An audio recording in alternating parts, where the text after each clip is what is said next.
Hi guys, it's Andrew Edwards, the digital conversationalist, and I am here with the fabulous Warwick Merry, the Get More guy.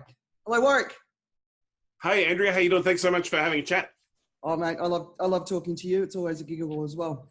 But one of the reasons I wanted to talk to you is because I've seen you as an MC. I attended your live and online MC training course because I just felt that it was a good time for me to get the skills. I know more women are being asked to be MCs, so I thought that was a great investment, and I absolutely loved it. And I know everybody else on the course did too. But as a person who's also been on the other side, where I've organised events or been responsible for events, one of the things that I see as a constant failure of event organisers is prioritising the role of the MC and understanding how important it is. A bad MC loses, I think, destroys a whole day. A great MC brings it all together. And I've seen you on stage. I think you're one of my favourites. And I just wanted to ask you, why do you think having an MC is so important? A great MC, a professional MC, someone who actually knows what they're doing. Yeah. And look, and an MC skill set is a very, very different skill set. I got a lot of speaker buddies who go, yeah, I'll MC. They MC a gig and then afterwards go, I am never doing that again, because you are always on. It's like a pilot. When everything's going well, it's easy. You sit back, relax, someone brings you a coffee, machine's running smooth. When things don't go well, and there is always something not going well, be it an AV failure, the speaker goes too long, the speaker doesn't turn up, something happens to one of the delegates in the crowd, or something happens at the venue. I've had evacuation alarms go off. Like, something always happens. You need a professional who knows what to do with it. Sometimes people say, we'll just get the CEO because the CEO wants stage time. But the CEO typically will go, oh, problem with the AV, talk amongst yourselves. Or the CEO actually needs to be pressing the flesh. They should be speaking to the delegates. You want someone who's on the job monitoring everything that's going on all the time. So it's a bit undervalued because a lot of people go, oh, we'll just get the funny guy from accounts to do it. Yeah. But sometimes the funny guy from accounts isn't as funny as he tells you he is, or the jokes are inappropriate. And this day and age, you've got to make fun with what's going on in the room in an appropriate and engaging manner. Yeah. You have to manage the energy of the crowd, and a professional MC is your best chance of doing that. So when you think about the skills that you need, I mean, one of the things listening to you is definitely, you've got to be quick on your feet in the way you think. People use the word agile, but actually this is a legitimate use of the word agile. But what else do you think? There's a couple of key things. The most important thing is time. You've got to manage time. Yeah. And so you've got to be prepared to do whatever it takes to get speakers on and off as they need to be, as well as having a bit of flexibility. You need to be able to sense, okay, this person's time's up, but they are just wrapping up. So they're only going to take another couple of minutes. I've got 5 minutes spare from morning tea. I'll be able to shuffle it around. So you've got to be able to do that. You do have to be able to think quickly. You've got to be able to link stuff together. You've also got to be empathetic in terms of, I've got to be able to read the audience. What's their energy like? How are they feeling?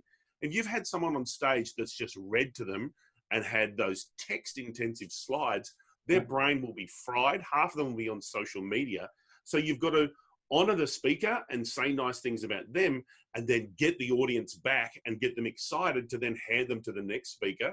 So you've got to know what the next speaker's style is like, so you don't get them too hyped up if it's a boring person coming back on. So it's a real juggling act. Just getting ready for a one day, there's so much that goes into it, and I'll be offered flight and accommodation. I'm like, well, I mean, they're not just getting me on stage for a day, they're getting a week at least of work, and they want to give me flight and accommodation. And I'm like, well, I mean, well, why isn't it valued financially? A lot of people will say, oh, you're just reading introductions. You just got to read the stuff out. Yeah. And if everything goes smoothly, yeah, you just got to read the stuff out. But I've never had an event go smoothly. I've had most of it go smoothly.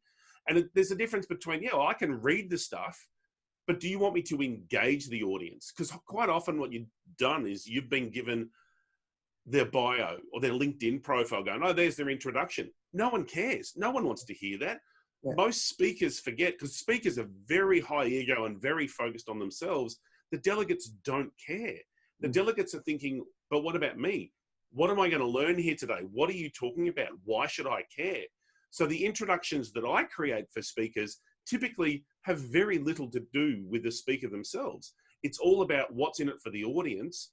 Yeah. Why should I care? What's a couple of funny lines that gets me engaged and then gets the audience really excited, So when I hand them over to the speaker's like, I've got them exactly where they want them and I can go from now. Whereas if I just read a bit of paper, I've got to spend the first 5 minutes trying to fire up the audience and engage them. So there's a big difference, and it's the value that it adds to your event, having the speakers have more traction, have your delegates more engaged, have that, like I've had clients for 8-9 years, and the delegates now trust me. They're like, I don't care who the speaker is because I know Warwick will make it good.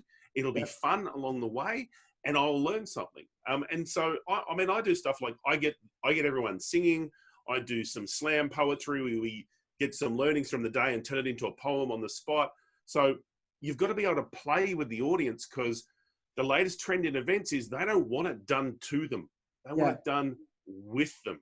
And so you've got to have someone who can do that. So I had this introduction once that I had to do for this professional couple from the US, and it was my first MC gig, right? And so their bio was in the marketing. It was on the website. It was everywhere, right?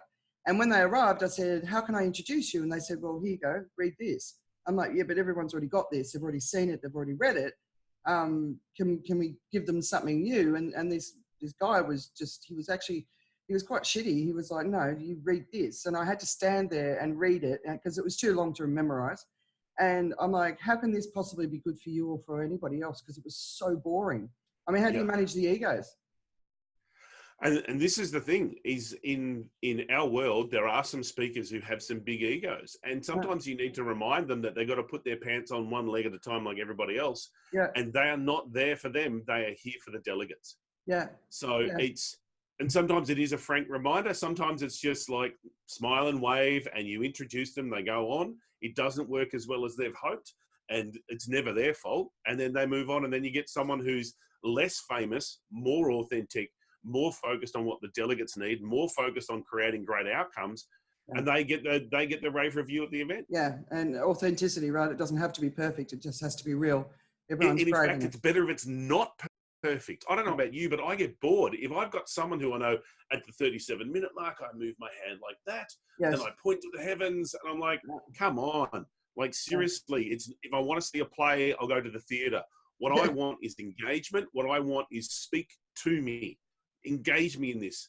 Give me something that I can actually take away. To the people who are organising events, final message: how do you get how do you get the value up into a higher place for the role of an MC?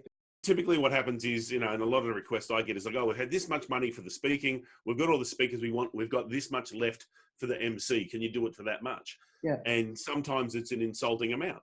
Yeah. So what I need to understand is I need to get my MC on earlier, because typically we've seen a ton of speakers. So if I want someone who's a marketing guru or someone who talks about engagement or loneliness in the workplace or mental health, who have you seen? Who do you know? How can we make the event more engaging? And a professional MC will have seen many, many things. Some have worked, some that haven't, so they can suggest different ideas. Yeah. They can guide you on some of the different ways that you can have entrances. How do we get the delegates? Because if we've got 1,000 delegates, we've got in and out, and they've only allocated 3 minutes for it, not going to happen. So how do we help plan out the day? So for me, I'd be getting an MC very early on and asking him for more than, I don't want you to just turn up. I want you to help me, be my event partner. Yeah. I'm finding with a lot of my clients, I'm shooting videos out there like 8 to 10 weeks beforehand, saying, hey, I'm Warwick. I'm going to be the host of the event coming up. So excited. We've got these great things happening, blah, blah, blah. Stay tuned. And then doing a video at the end, just something simple like this, just going, hey, what a great event. Don't remember when so-and-so said this. Remember when this happened. Remember this. Splicing some stills from the day together. It makes that 2-day event last for months. Yeah. And it's so much better value out of the event than just we've had 2 days, righto, next. A week later, the delegates are like, was I even there? What, This has been awesome, but if you're an event organizer or you're leading events, or you've got the calendar coming up and you're looking at it, put your MC at the beginning. I think we've got to move beyond delivering an event. And I know this sounds a bit poxy, but we've got to deliver an experience that people are going to remember. Anytime I've done an event, it's all about the audience. So cool. Yeah, all right. Thanks, Warwick. Absolute pleasure. We'll speak soon.